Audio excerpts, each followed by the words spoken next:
Thank you guys. All right, I'm gonna come back on. I just texted Tina. I don't know if she just took a break, so I'll wait and see if she pops on. But I'll take a second. If you're not familiar with this phrase, exactly what to say, or the name Phil Jones, and you're an agent, I would suggest that you figure this out very quickly. Katy's going to help give you a good taste of what this has to offer. I'll drop the link in the chat to purchase the book on Amazon, but I would go get it today. Tina was gracious enough to actually get Phil to come speak to our organization earlier this year. I think she paid 40 grand for him to come out and meet with us and train us for 2 days on these magic words. Basically, it's set to talk to the subconscious brain. It's sales driven, question based training. It's phenomenal. Katy has pretty much said this is like her thing. Like, she left that training, she's like, I'm making this my thing. She studied it diligently. She's constantly walking around with note cards, and just has a ton of value. Tina just popped here, so I'll let her give a little bit more Phil Jones context, and then we'll turn it over to Katy. Oh, sorry. Yeah, I totally missed that. I had to run to the restroom. But yeah, Phil Jones, I actually flew to New York and sat with him for 2 days. And he is amazing. You'll see him everywhere. Tom Ferry has him on stages. KW has him on stages. And he wrote a book called Exactly What to Say for Real Estate Agents. Amazing. So he flew to our team. We paid him $40,000 to certify our team. So we're one of the 5 certified teams in the nation. But buy that book, study the word tracks there, and literally just by changing a few little, ways that you approach a seller or approach a buyer, or your children or your husband, these magic words do work. So Katy, you have been studying it, and she's been deploying it for the Powell Real Estate Group, and I'll take it away, girl. All right. So is somebody putting up the slides? I'm sorry, you guys, I'm so bad. I am putting your slides up right now. Give me 2 seconds. You talk while I do it. Okay. So, yes, Phil Jones came. Tina, call group was so gracious to give us the opportunity to sit in the same room as him. And honestly, I feel like at that point, people did not really know his name everywhere. And since he ended up at Mega Camp for KW and with Tom Ferry, it has really just like blown up and really started trending on my algorithm, at least. But again, they said, this is what I decided that was going to be my thing. And my thing that it is not a thing is me being a speaker. So please be gracious with me. I'm much better in person because I'm also a cheerleading coach. This is what the book looks like. You'll notice when you go on Amazon, make sure you buy the correct book. It's Exactly What to Say. And then in small font here at the bottom, it says for real estate agents. Okay. There are a couple of different versions. So make sure that you get that one. And I tell you that because in the back, you have these little tables and they give you examples for all kinds of different moments. Seller lead, it's my relative. Seller lead, I'm going to list my house without a real estate agent. Bad idea. So make sure that you get the correct book. This is the book that you're probably not going to get to see. This is the workbook that we were privy to. And I absolutely love and keep it everywhere. You can see it's got water from my water bottle last night all over it. Another book that I have currently decided is my thing is probably a book that you've seen before. This is called The Butterfly Effect by Andy Andrews. You'll notice that I have a butterfly necklace on. Not only has communication been a large part of my life, I have an undergrad in communication, a master's in international affairs, but it has been something that I didn't know I was going to use as a real estate agent. My background is actually in lumber and in retail. So I use communication pretty regularly. You guys are going to have to, I hope somebody's going to watch the chat on this, because if you have questions as we go along, I would love to entertain them. This is typically a very interactive thing. And I want to make sure that you guys get the most out of it, even though I'm literally covering just the tiny first part of the book. There is so much in that tiny little book, and every word is filled and full of very important content and very loaded content. So it's not a book that you read one time and you put back on the shelf and you go, well, that was lovely. You have to actually be interacting and reading. If you were sitting today in the if you were sitting in the room, you would have an index card in front of you. So I do suggest that at some point you have a piece of paper, because you're going to have to write what's on the board behind me. And you're going to have to forgive, this is our content room. So we have our little softbox, and I have rigged a whiteboard in the back for you. Okay, so let's get started. So again, this is exactly what to say based on a book by Phil Jones. Disclaimer, I am not an expert. I am still learning. I did not invent this material. I came into the real estate business in 2017 as an MCA for Keller Williams. Yes, they hired me to be an MCA, and I had never sold a house in my entire life. And it was my job to galvanize everyone to sell homes. You'll learn a little bit about this later, I am a DT, which I believe the description is awful. It sounds like the worst person on earth. It's like judicial doer or something like that. It's just awful. I'm not a galvanizer. So anyways, needless to say, that did not last long. And I went in and out of the real estate market before and after I had a child in 2018.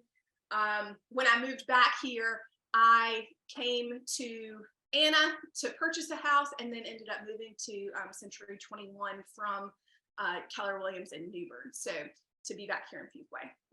Anna and I have been together ever since, whether as individual agents or on a team. I like to say that I was the first person that was a part of the team, but I was not, because we were not planning a team. So in 2021, I took over operations, and in 2022, in December, I relinquished operations and decided to go into full production. So again, it has been a whirlwind. It has been super fun. And this has been the linchpin in me securing more transactions and securing better communication with my clients. So next slide. The worst time to think about what you're saying is when you're saying it. Let me move my box over so I can actually see what I'm talking about. All right, so we're going to talk about a little bit of the foundational aspects, and then we're going to talk about what I call, or what Phil calls, rejection-free openings, okay? Because I feel like that is the base piece. If you don't have this, then you don't have anything else. So I can't start in the beginning. I believe the person behind me is actually speaking on perspective changers. I'm not sure in what capacity. However, the second part of the book starts with perspective changers. So today you're going to do work in 3 areas. You're going to do it in your personal life. You're going to talk about leadership, and you're going to talk about work life. Okay. We're going to go from experience to competence to confidence. So we all know that it's very hard to have confidence in what you're saying if you have no competence in that area. And the competence, unfortunately for new agents, comes because of experience. And what sucks as a new agent is you don't have any, and you don't know how to get it. So a lot of times new agents come onto our team, and come onto teams in general, because I've trained tons of agents. And they're like, I don't have any experience, but I'm scared to have experience because I don't have confidence, because I don't have confidence. Well, unfortunately, we kind of have to throw you to the wolves at the very beginning. However, what we're trying to do with our team is bring on the new agents, teach them exactly what to say, and help them learn to be question askers. And you'll see a little bit about that later when we start talking about OFQs and things like that. But those are the things that we need to know, not necessarily exactly what's going to happen in the process, because every single transaction is going to be different. Right. So, and a lot of you know this. I'm assuming that I'm speaking to people of all different brokerages and all different levels of production. Okay. And possibly even some admin. So hello, like-minded people. I am a T. Identify the work. So what we need to do is identify those critical conversations that are on repeat in our lives. Okay. What are the questions that you continue to get asked? What are the common objections? Number 2, what are the excuses that stop you in your tracks? Is it an interest rate? What is it? Is it from a buyer, a seller? Is it at home with maybe a team? Is it in your leadership with getting somebody on board with your idea? Is it a recruitment conversation where they stop you in your tracks and you're like, I don't want to be a part of your pyramid scheme? What is it that you're hearing on repeat and then you're getting objected for on repeat? And then we're going to start thinking about the forward thinking that can sharpen our approach. Okay, so this is the trajectory that we're on today. Next slide. So what are your critical conversations? And here's the three different areas I gave you. So work, these were mine. Opening lines, because I never know what to say when I first get on the phone. Okay, I do now. However, it was definitely a challenge. All right, and it still is a challenge for some of those folks that I know are difficult to work with. I have 2 engineers named John that I'm currently working with, and opening lines is still complicated for me. I still have to really think about what I'm saying before I say it, because we don't want to think about what we're saying while we're saying it. Okay. Leadership. This one actually is more for Anna. Morning huddle. I think that was yours. Yes, I will share the slides after today. J. Scott Porter. Absolutely. And I have 156 of them. This is just 37. Okay. I'm not brief. Personal life. First 30 seconds coming home. This was mine, and I believe this was Anna's. I have a horrible habit of coming into the house just like this, or just like this, and not talking to my people. Okay. And I'm sure that if you are an agent, you have the exact same problem. Okay. So identify yours right now. If you have a piece of paper, write it down. Work, leadership, personal life. Next slide. Now we're going to take those and we're going to actually isolate the actual moment. Okay. It's not cold calling. It's not opening lines for me.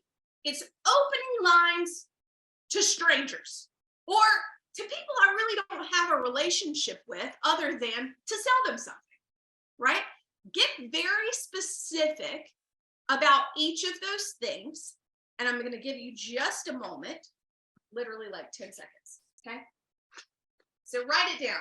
This is a very interactive presentation, so bear with me if you're not interactive. All right, I'm moving on. Number 2, curiosity is the fuel for great conversations. You're going to see that behind me in just a second. So tell me in the chat box, okay, if you show up with certainty, so if you show up with certainty to a conversation, what's the other person typically thinking? Type it in the chat box. Somebody for me.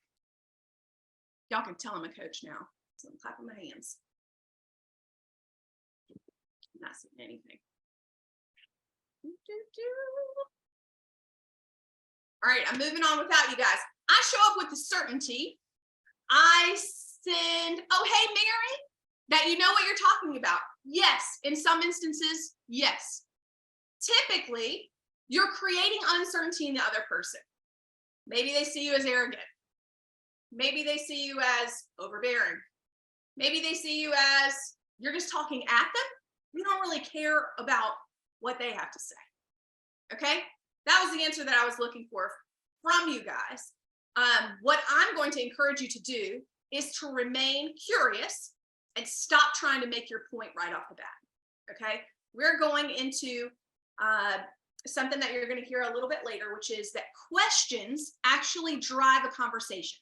Therefore, whoever is asking the questions is the person that's in control of the conversation. Okay? Yes, Christine, they assume you're selling them something. By the way, I can only see like parts of your chat. So if I don't answer the whole thing, just let me know. All right, here's some examples. So instead of after how long will it take to sell? You hear how long will it take to sell, right? A common question, which was number 1. You say, when are you looking to move? Don't we typically just go, oh, I can sell it in 2 days. The average days on market is 30. And I think ours is actually right now it would be if you're in Pal real estate. Well, the average market is 17 days, and it looks like we sell them on average 4 days faster, so that is 13 days. Shut up. Shut up. Ask them when they're looking to move. This is about them. It's not about you. Shift the focus to them. Slow down. Let's get curious, and let's slow down to speed it back up. Okay? Next example. Oh, just kidding. Stop being an advice monster. I already told you that, but Phil's going to tell you that again. They want a leader. Okay. Anna says this a lot. I say it a lot. They want a leader. They don't want you to follow them through the transaction. Your proactivity, your communication, your knowledge, and your skill leads it. Allison talked about skilled agents with systems, I believe is what someone else added. That is what is going to win in the slower market. So let's go ahead and beef up our skills, okay? People do things for their own reasons, not yours. Let it sink in for just a second, okay? They need to know, this goes with what we just talked about, they need to know they made the right decision. Regardless, you have to lead them, and then you have to assure them that they're making the right decision. And I'm gonna be honest, sometimes they're not making the right decision. Already had one contract terminate this year, and the girl actually now is an agent on our team. And I knew from the get-go, this is not a good decision, okay?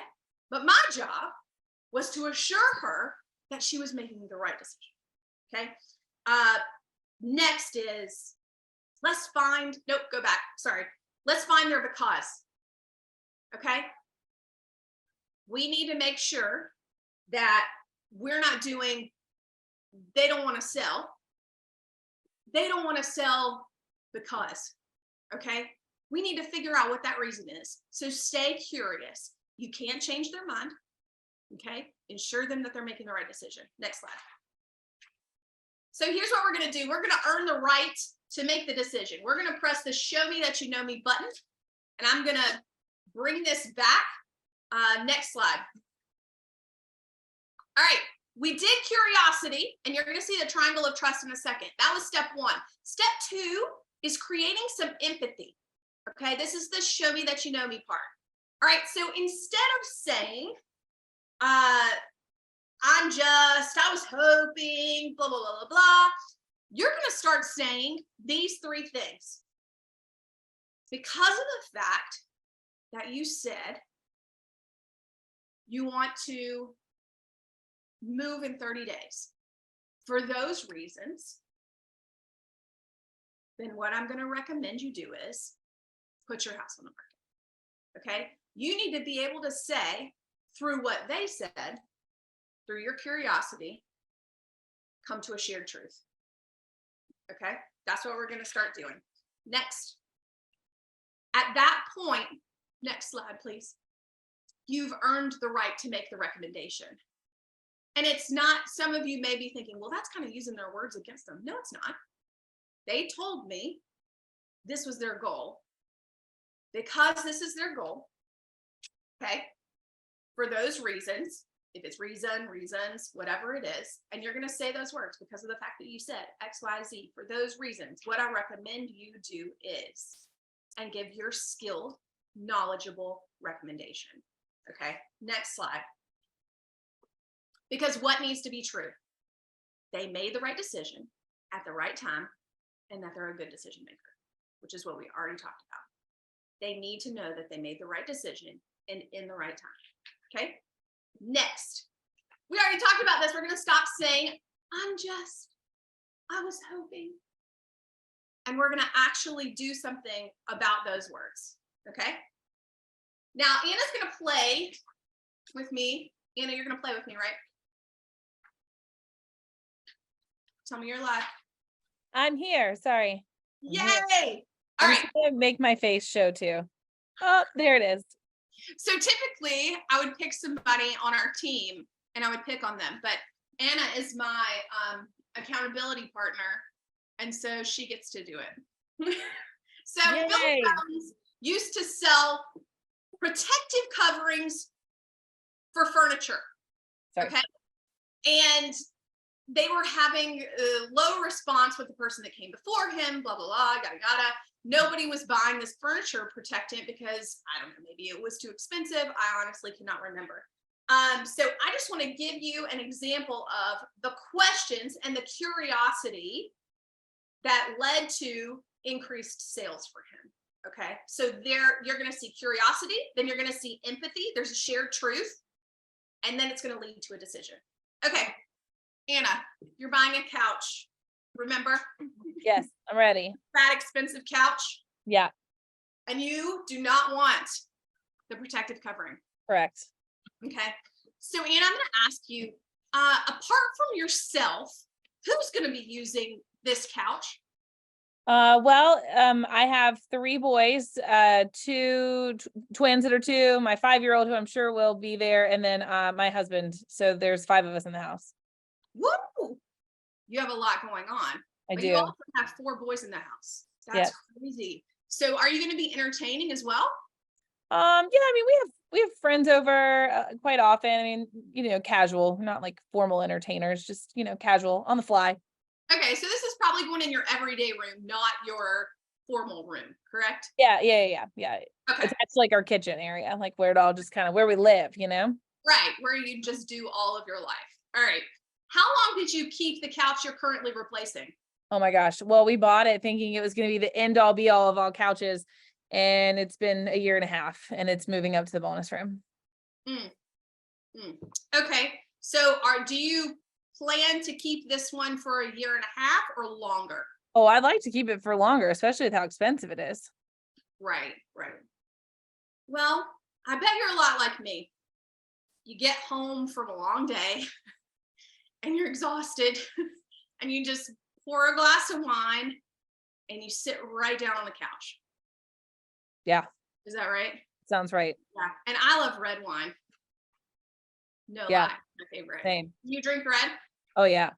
Yeah. And sometimes I end up spilling it on my couch. Yeah. It's You ever happened. spill wine on your couch, red wine? Yeah, it's happened. Did it come out? I tried a couple methods, but I still know it's there for sure. Right. So because of the fact you said this is going to be in your everyday room and you have 4 boys and you like red wine, for those reasons, I'm going to suggest that you go ahead and purchase the protective covering because I think it's going to be better than just moving another couch up to the bonus room. How do you feel about that? Yeah, sold. Okay. For sure. Thank you. I mean, honestly, you did just sell me. I'm not even buying a couch. And I was like, yeah, whatever. I just feel like you felt me. So like whatever you said, I was here for it. Oh, goodness. All right. Change me to the next slide. Thanks for playing along with me. All right. Number 4. Hopefully you enjoyed that musing by me and Anna.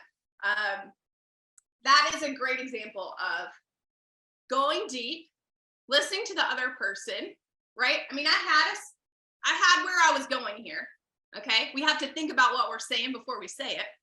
However, I didn't have this situation on repeat because I don't know how many boys Anna has at home. Okay. I don't even know if she drinks. So you have to kind of take a step forward, maybe take a step back, but you're still in charge of the conversation because you're the one that's asking the questions. Okay. The person that asks the questions controls the conversation. And what keeps us from asking the questions? Tell me in the chat, what keeps you from asking the questions? Quickly.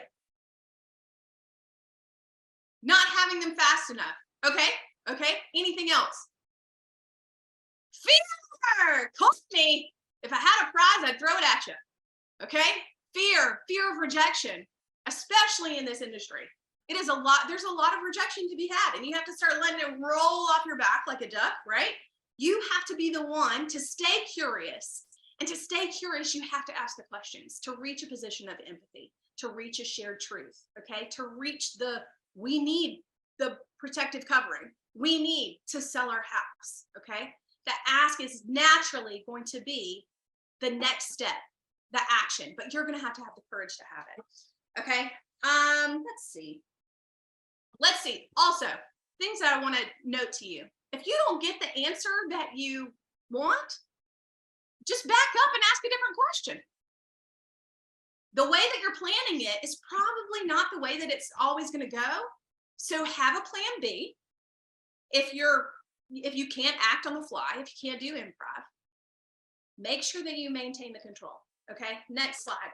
Your questions are going to lead to conversations. Your conversations are going to lead to relationships. Relationships are going to lead to opportunities, and opportunities are going to lead to action every single time. Next slide. All right, so I'm going to back this box up. Let's see how this goes. Get your paper out. Y'all, I have my very Charleston dress on today, even though I know it's not Charleston-y. Hopefully you can see this. Can you see it? Yeah, you can see it pretty good. Besides the light box. Let me turn on the light box for you. Better? Better. Okay. Triangle of trust.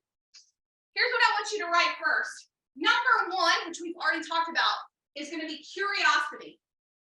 Curiosity, okay? Number two, empathy. Just talked about that. Number three, courage. Courage for the ask, okay? That is all that's involved in gaining their trust. Curiosity is going to lead to certainty on your part. The empathy is going to lead to a shared truth, relatability. We're changing it from all about us to about them, okay? And then we're going to have the courage to take action and ask the question. Success is going to be equivalent to the number of quality asks that you make. If you can't get here, you're not getting to closing, okay? You have to ask. You have to ask for what you want, okay? All right, I'm going to give you just a second to get that down. Moving on. Am I good on time, Anna? Yes. All right. Turning this back on, guys. All right. So curiosity to empathy to courage, action. We're going straight into rejection-free opening. So here's the actionable part, okay? What's the goal? Next slide. We're going to reduce the friction. We're going to get to the meat of the conversation. We're going to increase your confidence because we're increasing your competence. And mainly, put the ball in play. That's all we're doing. That's all we're doing. We're literally launching the ball, asking the question, and waiting for the feedback. We're going to learn, okay? We're going to learn something. I'm not sure if it's for you, but I feel like I've heard this a little bit more since it came to, since he came to be working with Tom Ferry, especially as a script, okay? So get it in while you can. I'm not sure if it's for you, but if you have ever been bold for Keller Williams, you have heard don't use but. Why don't you use but? Because it negates whatever you said previously. It negates part A of the sentence, okay? Your subconscious hears no pressure in this point though, because you're saying, I don't know if it's for you, but it could be. And the other person immediately is thinking, well, I'll be the judge of that. I'll be the judge of that. You're not going to tell me if it's for me or if it's not for me. Okay. So if they do say no, what do we say, Anna? It's not no. It's no to it right now. It's not no to you. It's no to it. Stop getting offended. Okay. My boss, former boss used to say, tell me more about that. I think that's a great phrase also to write down to stay in curiosity. Tell me more about that. Even if you know, it even gives you another few seconds to think of another question. Okay. All right. Create curiosity. Here's a great focus shift example. Oh, this is a text recruit. Sorry. I'm not sure if it's for you, but our office holds an agent coffee every Wednesday. I'd love for you to come as my guest. There's a good recruitment example. Next one. Slide. Oh, stop right here. I have another one for creating curiosity. I'm not sure if it's for you, but this lot incentive is available for this month only. I'd hate for you to miss out. That worked for me back in, I don't know, April. We have a contract under close November 1. Okay. It's a great line to use if you have a lot incentive, any incentive on a new construction. All right, slow down to speed up. That's where we are. Remember, we are just getting the ball in play, okay? We're just getting the ball in play. This is not where you win. This is literally where we're just pushing the ball around, okay? There we go. Open-minded. All right, here's your second phrase. It's either going to be how open-minded are you, or would you be open-minded, depended on what response you want. How open-minded is going to give you a discussion. Would you be open-minded is going to give you a yes, no. Okay? Everyone, to some extent, believes themselves to be open-minded. Okay? I actually shot myself in the foot when I first gave this presentation to our team, and I said, who considers themselves open-minded? No one. No one raised their hand. But my suggestion to you is consider what a closed-minded person is in your head. People want to be open-minded. So, great example. How open-minded would you be to offering a paint allowance? Used this one as well. Works like a charm. Would you be open-minded to offering a paint allowance? Okay, 2 different answers there. Next. Here's what you want to remember for this one. Next slide. There we go. You want to keep it short and sweet. Don't put a whole bunch of details in it. We're not asking them to give a soliloquy. Okay? Short and sweet. Create some tension. You're allowed to be nervous. Use emphasis. If you haven't realized that I'm a communicator with emphasis yet, you might have your volume off. Use pause. That is one thing that I have to regularly remind myself of. A lot of times, if we will just slow down and pause and use some emphasis, we can get a lot more done, okay? We can create some tension in the room. Sometimes, if you've got one of those I personalities, they can't stand a pause. Anna's one of them, and they just start. Me, I will sit there quietly all day, okay? But some people cannot handle the quiet. All right, you're going to create consciousness on their part by making them reverse think about, like, why am I doing the things that I'm doing, by asking questions. Okay, next, who do you know? If you haven't heard this yet, you surely aren't in the real estate industry. I feel like there are a million different scripts with who do you know. And what we're trying to accomplish with who do you know is shifting the ask from the person that you're speaking to directly and shift it to a third party. They don't even know this person. They're not certain about them. Okay. There's a whole lot of possibility in a third party here. Okay. And it may be that they end up being that third party when they think about what they have in common with this person. Okay. Next slide. And what we want to do too is I want to encourage you, find people that are farther back in the process, find people that like literally just started thinking about moving. Okay. Who do you know? Just some great examples. Moving to Fuquay, whose family is growing. Remember, your words matter. Whose kids are going to college this year, who recently remodeled, who's building a rental stream of income, who's looking for more space, less space, that could benefit from a team atmosphere. That would be a recruitment one, right? Okay, go to the next slide. You don't have your index card. Get your piece of paper out. Here's what we're about to learn. The one thing that if you learn nothing else, I'd like you to learn this, okay? Go to the next slide, please. This is going to be a framework that catapults you into conversations, okay? This is the one thing that we come back to more than anything at Anna Powell Real Estate, all right? Next slide. 3 simple steps. This is the OFQ that I was peeping earlier. Opening for O, fact for F, Q for question. What you're going to do every time you start a conversation with somebody, you're not going to not know what to say. And you don't want to be thinking about what to say at the exact time that you're saying it, okay? You're going to make a polite opening. You're going to come to a mutually agreeable fact, and then you're going to give them an easy to answer question. The question should be so easy that you yourself would go, I know this one. I know the answer. Okay. So opening, a polite opening. Hi, this is Katy from Ann Powell Real Estate. An agreeable fact is next. I help you purchase 123 Main Street. Question. Are you still living at that address? Do you see how simple that question was? Do they know if they were just, am I living here? They start to look around. Of course they know if they're living here or not. Okay? Then you've already opened the gates. All right? Ask the easy question. Maintain control of the conversation, get to the point, and find common ground. Okay? I know you're real. Here's why I called. If you can axe the elephant in the room quick with your fact, you are money. Okay? Cut the tension. Here's why I called. All right?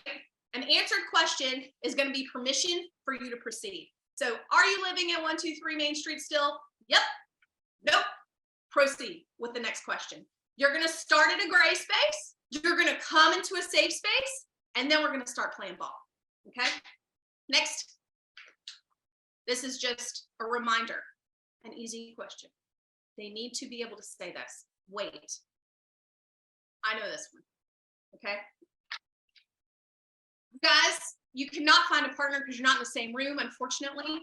I want to encourage you to buy the book. This is literally just a fraction of what is in here. And this is not the book that you would get because it's a workbook. However, I mean, literally, we have not even gotten to page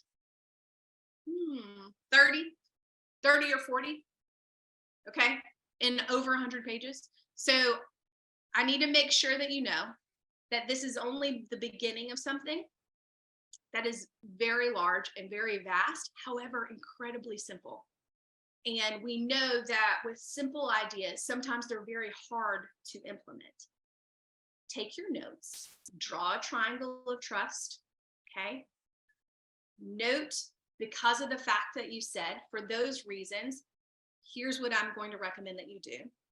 And then start making some OFQs for those situations and those objections that are on repeat in your life, okay? Pick one maybe for leadership, one for work, and then one for personal life. Once you hit those three and you feel like those conversations are like sealed the deal in here, pick a different three, okay? That's my challenge to you.